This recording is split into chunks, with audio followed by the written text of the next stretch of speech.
Hello बच्चों, मैं हूं आपका अपना दोस्त एम के यादव और आप देख रहे हैं आपका अपना YouTube channel my gate chemistry. My gate chemistry के इस सीरीज में हम लोग पढ़ रहे हैं स्ट्रक्चर ऑफ एटम और स्ट्रक्चर ऑफ एटम में हम लोग हमारा ये तीसरा लेक्चर है जिसमें हम पढ़ने वाले हैं रॉबर्ट मिल्टन के ऑयल ड्रॉप एक्सपेरिमेंट के बारे में।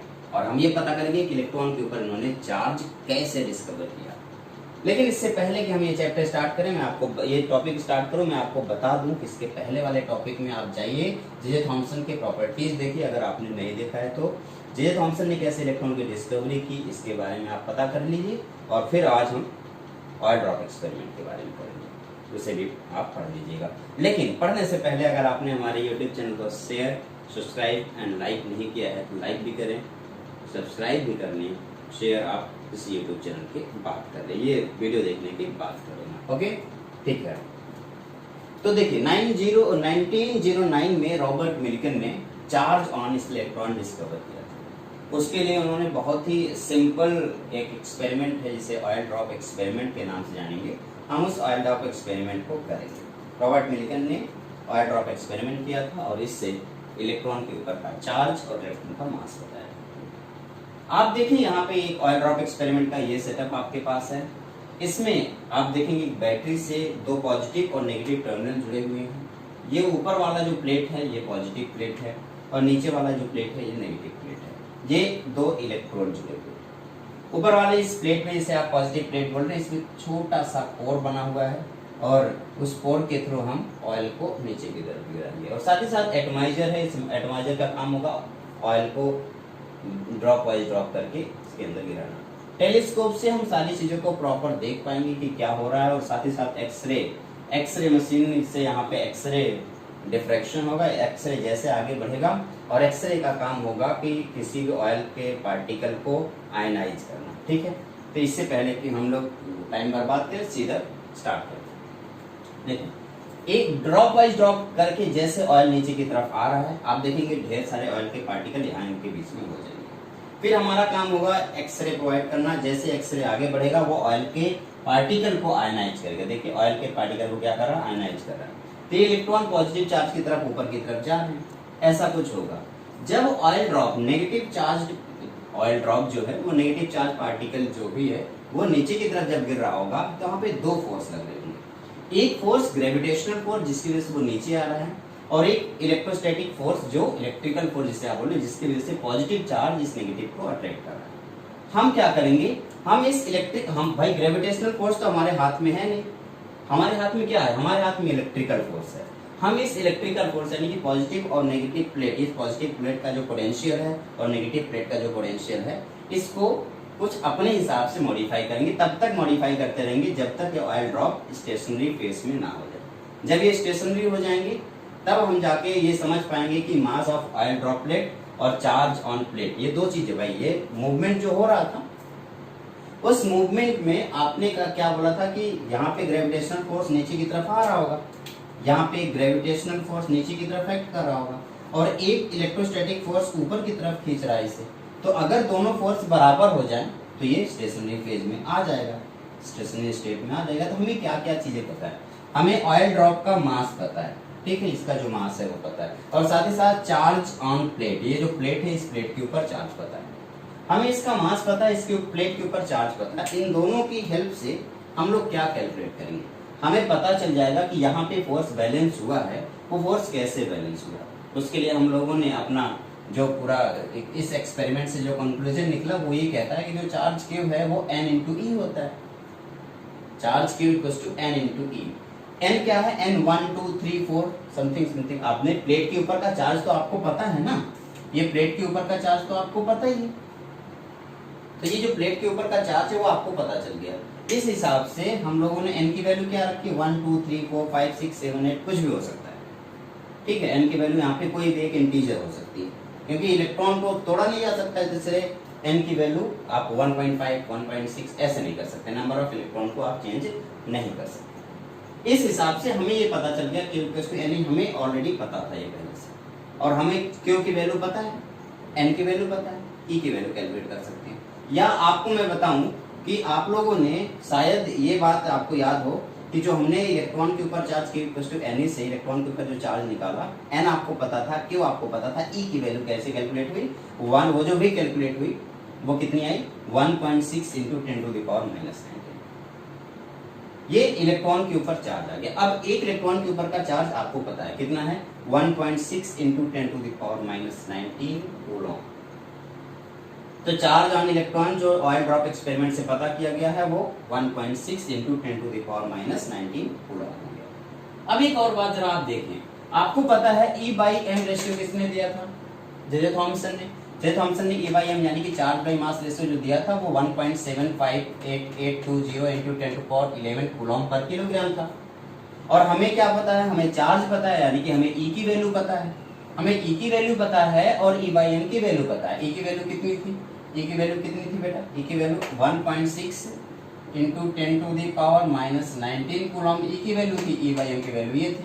तो m की वैल्यू कैलकुलेट करना है, कैसे कैलकुलेट किया जाएगा, m this equals to E divide by E/m, where m क्या है, मास ऑफ इलेक्ट्रॉन, इलेक्ट्रॉन का mass, and magnitude of charge E तो आपको पता ही है, इलेक्ट्रॉन के ऊपर कितने का चार्ज है, E का चार्ज है।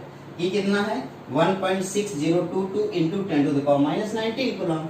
और ये जो वैल्यू आपका E/m है ये आपने कैलकुलेट किया है, सॉरी जे थॉमसन ने कैलकुलेट किया था, इतना आया था। सारी वैल्यू को उठा के पुट करेंगे और हमारा मास ऑफ इलेक्ट्रॉन पता चल जाएगा 9.1094 इंटू 10⁻31 किलोग्राम। ये आपका इलेक्ट्रॉन का मास पता चल गया। तो हम लोगों ने क्या किया, हमने बस ये सारी चीजें सीखी हैं कि मिलिकन ने किस तरीके से ऑयल ड्रॉप एक्सपेरिमेंट किया, वहां से उन्होंने कैसे इलेक्ट्रॉन E की वैल्यू निकाला। आपने कहा Q इक्वल्स टू N, आपको पता है Q की वैल्यू आपको पता ही है, क्यों, क्योंकि वो चार्ज ऑन प्लेट आपको पता है। N आपको पता ही है कितने इलेक्ट्रॉन वहां से, भाई आप टेलीस्कोप से देख रहे हैं ना, तो कितने आयनाइज हो रहे हैं वो N की वैल्यू पता चल गया, इससे E की वैल्यू पता चल जाएगा, E आपका पता चल गया। ओके, इसके बाद में डिटेल में आपको ग्रेजुएशन या पोस्ट ग्रेजुएशन में आपको पढ़ाया जाएगा, आप चाहें तो वहां पे और ज्यादा डिटेल में पढ़ सकते हैं। तो यहाँ से हमने क्या निकाल लिया, मास ऑफ इलेक्ट्रॉन निकाल दिया 9.1094 इंटू 10⁻31, और साथ ही साथ हमें इलेक्ट्रॉन का जो चार्ज है वो पता चल गया, E की वैल्यू हो 1.6 इंटू 10⁻⁻⁹ कूलॉम। तो चार्ज ऑन इलेक्ट्रॉन पता चल चुका है, मास ऑन इलेक्ट्रॉन पता चल चुका है। आप इसे नोट करें जल्दी से, फिर आगे बढ़ें। सारे पॉइंट को आप नोट करते जाएं ऐसे ही, ठीक है, ठीक है। मैं उम्मीद करूंगा कि अब तक आपने इस सारी चीजों को नोट कर लिया। अब आगे बढ़ते,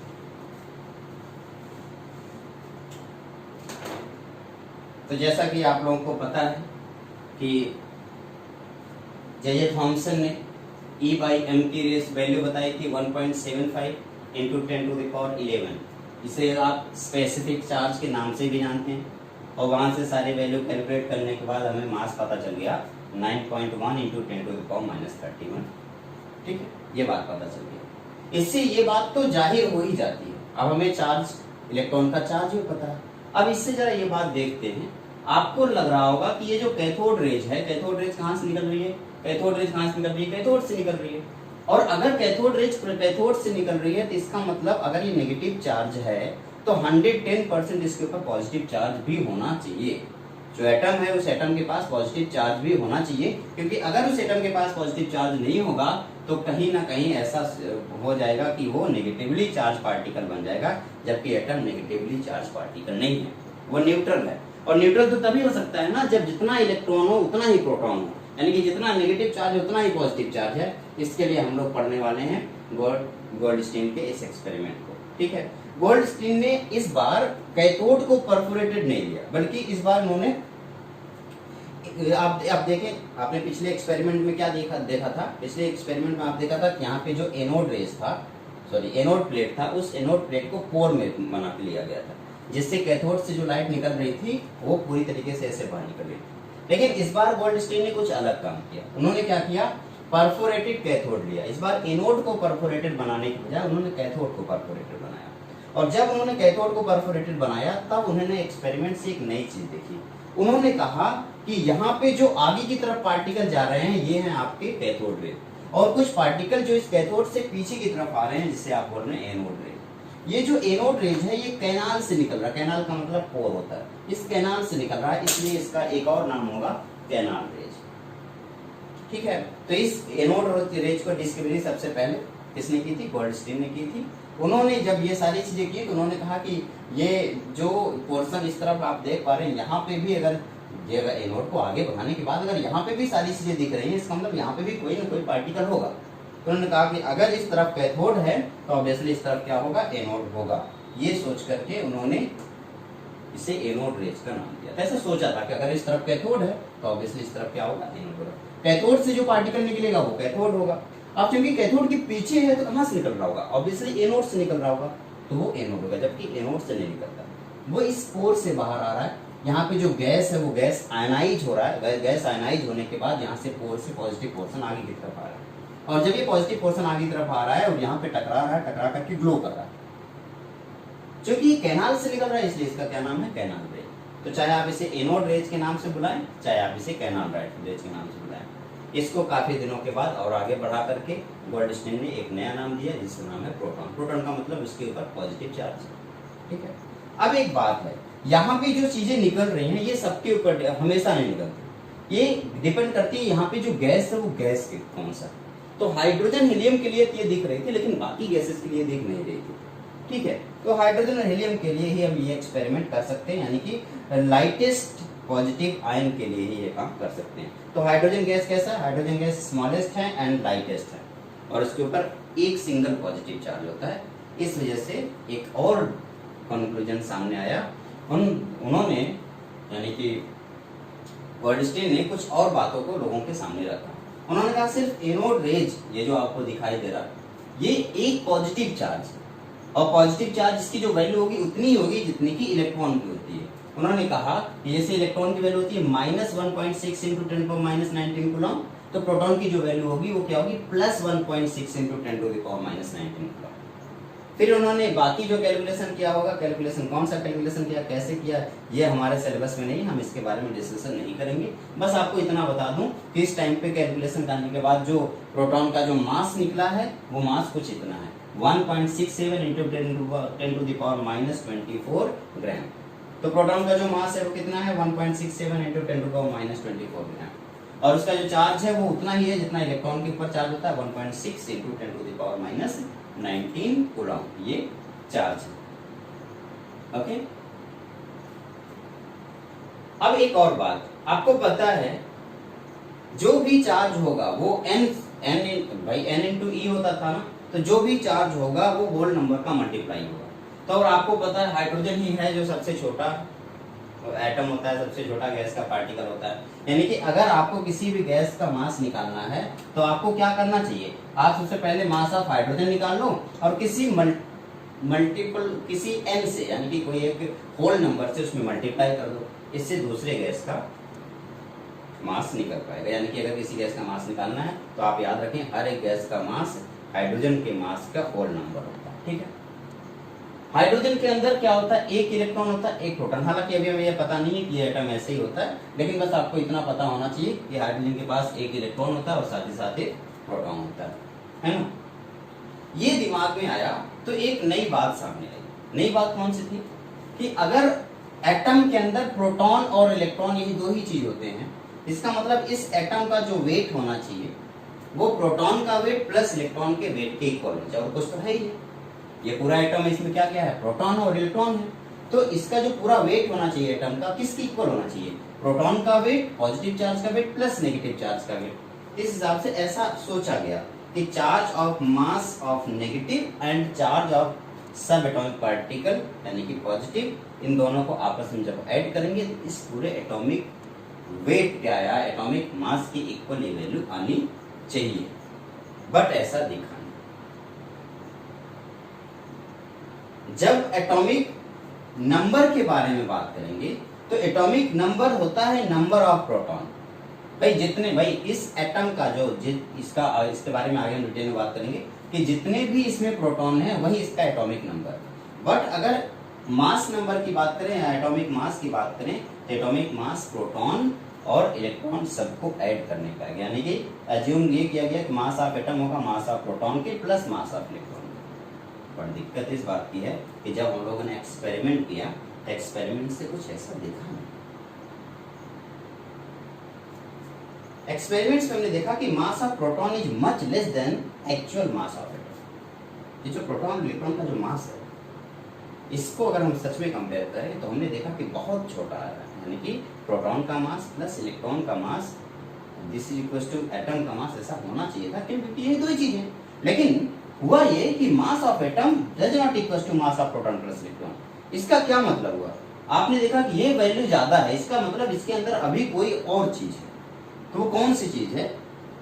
कुछ तो होगा। उन्होंने कहा कि मास ऑफ एटम अब मास of proton plus mass of electron plus mass of something, वो जो एक्स्ट्रा मास है वो किसका है? और जो एक्स्ट्रा मास जिस भी पार्टिकल होगा, क्या वो पार्टिकल चार्ज पार्टिकल होगा? आप कहेंगे नहीं। क्यों? क्योंकि एटम कैसा होता है? न्यूट्रल होता है। और अगर एटम न्यूट्रल है तो वो जो भी पार्टिकल इसके अंदर होना चाहिए वो पार्टिकल चार्ज तो हो ही नहीं सकता। वो कैसा होगा? देखिए, इलेक्ट्रॉन क्या नेगेटिव, प्रोटॉन क्या पॉजिटिव, तो दोनों एक दूसरे को न्यूट्रल कर दिए।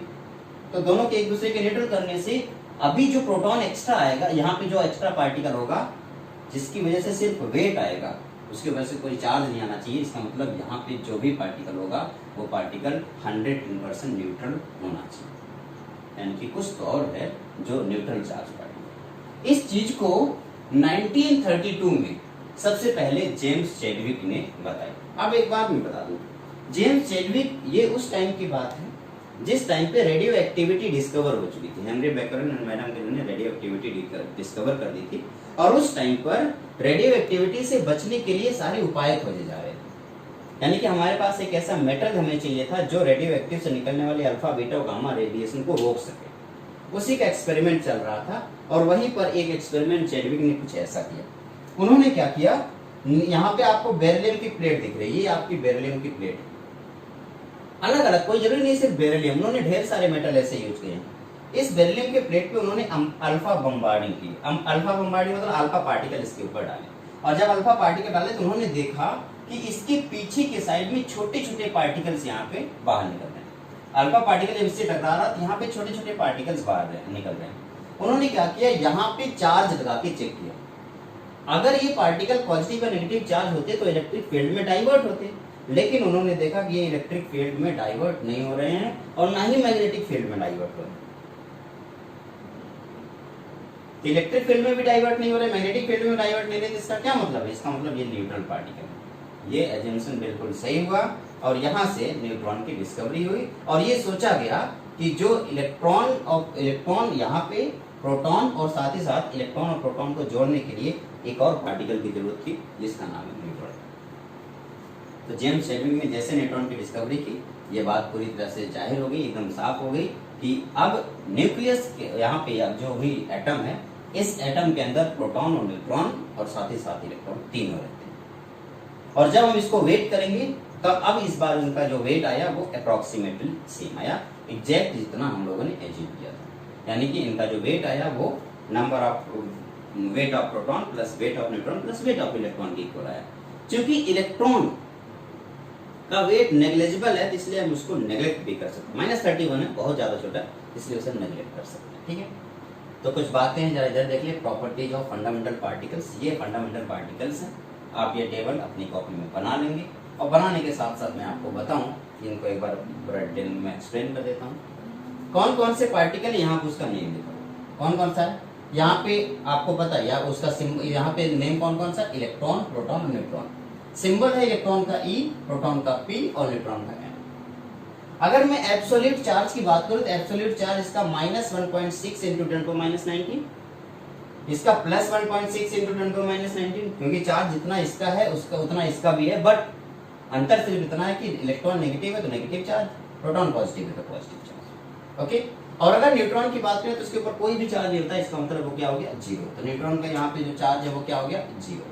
ओके, अच्छा, रिलेटिव चार्ज के बारे में बात करें तो रिलेटिव चार्ज कितना है, -1। इसका रिलेटिव चार्ज कितना है, +1, और इसका रिलेटिव चार्ज तो 0 है, क्योंकि कोई चार्ज नहीं तो 0 ही है। जब मास को किलोग्राम में लिखा तो 9.1 × 10⁻31 किलोग्राम, ये देखिए 1.67 × 10⁻27 किलोग्राम, और यहाँ पे 1.67 × 10⁻27। तो ये आप देखेंगे दोनों अप्रोक्सीमेटली सेम है, बस अंतर सिर्फ इतना, देखिए पावर तो दोनों की सेम है, इसकी भी और इसकी भी पावर दोनों की सेम है। लेकिन अगर मैं इस वैल्यू की बात करूं 1.67 के बाद तो ये 492 है, और ये 262 है। इसका मतलब न्यूट्रॉन थोड़ा सा, न्यूट्रॉन का वेट प्रोटॉन से थोड़ा सा ज्यादा, ज्यादा नहीं, बहुत जरा सा ज्यादा, ठीक है। तो न्यूट्रॉन का वेट प्रोटॉन से ज्यादा है, ठीक है। n/p करेंगे तो आप पॉजिटिव, आपको एक से ज्यादा बड़ी वैल्यू दिखेगी, और p/n करेंगे तो आपकी वैल्यू 1 से बिलो होगी। क्यों? क्योंकि प्रोटॉन की वैल्यू, ओके।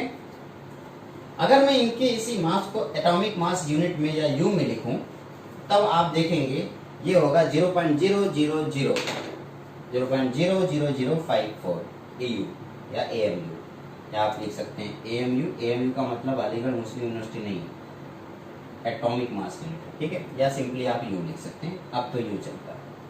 तो यहाँ पे ये 1.007, ये 1.008, थोड़ा सा ये ज्यादा है, बहुत ज्यादा सा। नॉर्मली अगर अप्रॉक्सीमेट अगर यू की बारे में बात करती है, इसे 0U बोल सकते हैं, ये 1U और ये भी 1U। तो हम इन सारे बाकी वैल्यूज को हम नेगलेक्ट कर सकते हैं, क्योंकि हमारे एजुकेशन सिस्टम में ये है, हम अगर कोई भी चीज़ कैलकुलेट करने में दिक्कत होती है तो हम उसे नेगलेक्ट कर देते हैं। यहाँ पे बहुत छोटी वैल्यू थी, इसे हम क्या करेंगे, नेगलेक्ट कर देंगे, ठीक। ये नेगलेक्ट कर दिया गया। तो अगर आपको एटॉमिक वेट के बारे में बात करनी हो तो आप यही बोल देंगे कि इलेक्ट्रॉन के ऊपर कोई एटॉमिक वेट नहीं होता है, 0 है, और प्रोटॉन का 1 है, और न्यूट्रॉन का 1 है। जरा आप इसका स्क्रीनशॉट एक बार ले लीजिए और ये अपनी कॉपी में नोट कर लीजिए, ताकि हम आगे बढ़ सकें, ठीक है। ठीक है, चलो नोट कर लिया।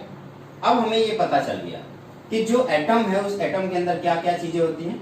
एटम के अंदर 3 सब एटॉमिक पार्टिकल हैं। कौन कौन सा? इलेक्ट्रॉन, प्रोटॉन एंड न्यूट्रॉन, ये 3 सब एटॉमिक पार्टिकल। अब इन 3 सब एटॉमिक पार्टिकल को कहां कहां पे रखा जाए, कैसे कैसे रखा जाए। भाई एटम तो अब डिस्कवर हो गया, और एटम के अंदर के सब एटॉमिक पार्टिकल यानी इलेक्ट्रॉन, प्रोटॉन, न्यूट्रॉन की भी डिस्कवरी होगी। लेकिन अब प्रॉब्लम यह है कि उन इलेक्ट्रॉन, प्रोटॉन, न्यूट्रॉन को रखें कहां पे। इसके लिए अलग अलग साइंटिस्ट आए, उन्होंने अलग अलग मॉडल दिया, और उन सारे मॉडल को हमें पढ़ना है। सबसे पहला मॉडल था जे थॉमसन का मॉडल, उसके बाद रदरफोर्ड का मॉडल था, फिर बोर का मॉडल था, फिर न्यूक्लियर मॉडल आया, मैकेनिकल मॉडल आया, फिर सोमरफेल्ड का मॉडल आया। ढेर सारे मॉडल हैं, इन सारे मॉडल को इस पूरे चैप्टर में डिटेल में पढ़ना। और आखिरी मॉडल होगा हमारा quantum mechanical model, Schrödinger wave equation के हिसाब से ये सारी चीजें होती हैं। उन सबको हम डिटेल में पढ़ेंगे, लेकिन आज का लेक्चर यहीं पे। हाँ, जाते जाते आप इसको, अगर आपने चैनल को अभी भी सब्सक्राइब नहीं किया तो सब्सक्राइब कर लो, लाइक कर दो, और अपने दोस्तों के साथ इसको शेयर भी करो, ताकि आप जितने भी दोस्त आपके हैं वो सब भी फायदा उठा पाएं। और हाँ, इस पूरी वीडियो में, इस पूरे चैनल पे जितनी भी वीडियोज आपको मिलेंगी, अभी तो सिर्फ केमिस्ट्री की वीडियोज आ रही हैं, कुछ दिनों में फिजिक्स, मैथमेटिक्स एंड बायोलॉजी की भी वीडियोज पूरा अपलोड होता रहेगा। यानी कि पूरी आपकी कॉम्पिटिशन की पढ़ाई सिर्फ इसी एक चैनल से हो जाएगी। और साथ ही साथ hand written notes, tricks and tips भी आपको फ्री में अवेलेबल होते रहेंगे, और सारी चीज़ आप कर सकते हैं। लेकिन थोड़ा सा टाइम लगेगा, मैं तब तक धीरे धीरे कोशिश कर रहा हूँ। आप लोग का थोड़ा सा प्यार चाहिए, आप इसे शेयर करें, सब्सक्राइब करें, ताकि हमें भी थोड़ा सा अच्छा लगे कि हम जो मेहनत कर रहे हैं वो लोगों को पसंद आ रहा है। ओके, ठीक है, आज का लेक्चर बस यहीं तक, मिलते हैं छोटे से। Bye bye.